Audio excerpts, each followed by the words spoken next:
জোড়া দিয়ে কর না। হ্যালো বন্ধুরা, তোমরা সবাই কেমন আছো? আশা করি সবাই ভালো আছো, আমিও ভালো আছি। আজকে দুপুরের রেসিপি হচ্ছে চিংড়ি ভাপা। চিংড়ি ভাপা করার জন্য আমি সর্ষে আর পোস্ত বেটে নিচ্ছি। চিংড়ি মাছগুলো বেছে ধুয়ে রেখেছি। এবার আমি সর্ষে আর পোস্তটা বেটে তারপরে তোমাদের দেখাচ্ছি।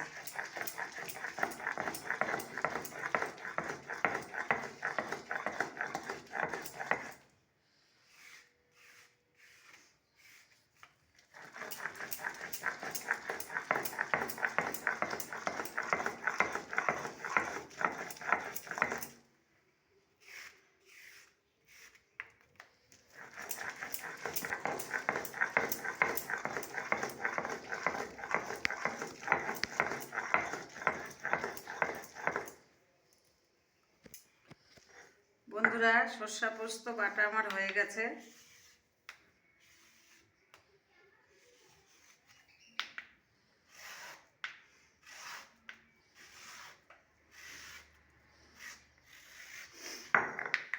এবার আমি বেছে ধুয়ে রাখা মাছগুলোর মধ্যে লবণ দিলাম, স্বাদ মতন লবণ দিলাম, পরিমাণ মতন হলুদ দিলাম, সর্ষে পোস্ত বাটাটা দিয়ে দিলাম,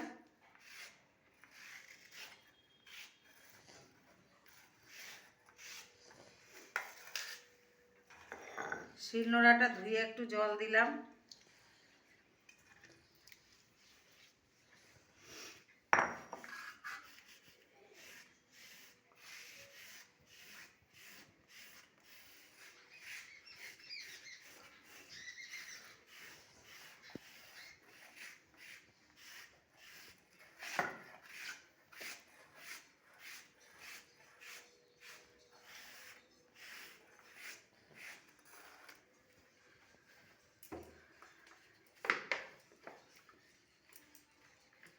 কাঁচা সরষের তেল দিলাম,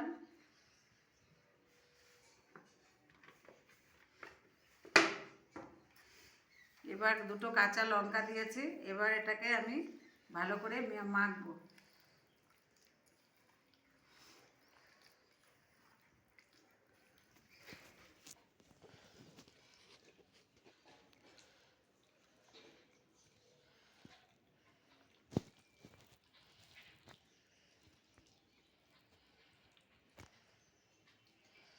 বন্ধুরা, মাছটা আমার ম্যারিনেট করা হয়ে গেছে। এবার আমি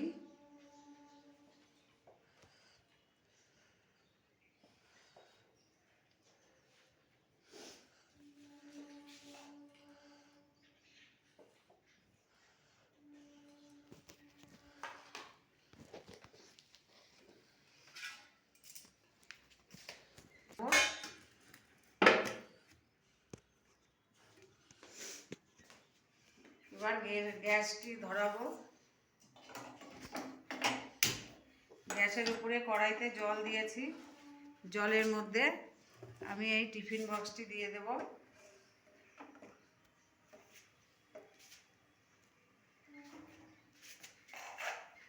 দিয়ে একটি নোড়া চাপা দিয়ে রাখবো। 10 মিনিট এভাবে ফুটবে। তারপরে আমার চিংড়ি ভাপা রেডি করে তোমাদের দেখাবো। 10 মিনিট জলটি ফুটবে, দেখাবো। বন্ধুরা, যদি আমার শম্পা স্বাদঘর চ্যানেলটি তোমাদের ভালো লেগে থাকে অবশ্যই সাবস্ক্রাইব করবে, লাইক কমেন্ট শেয়ার করবে, আমার পাশে থাকবে। ধন্যবাদ। বন্ধুরা, আমার চিংড়ি ভাপা কমপ্লিট হয়ে গেছে। এবার আমি এর মধ্যে একটু কাঁচা সরষের তেল দিয়ে এটাকে ঢাকা দিয়ে রাখবো। খাবারের সময় গরম গরম পরিবেশন করব। বন্ধুরা, আমার এই ভিডিওটা যদি তোমাদের ভালো লেগে থাকে আমার চ্যানেলটি সাবস্ক্রাইব করে লাইক করো এবং কমেন্টে জানিও আমার রান্নাটি তোমাদের কেমন লেগেছে। আজকে এই পর্যন্তই। ধন্যবাদ।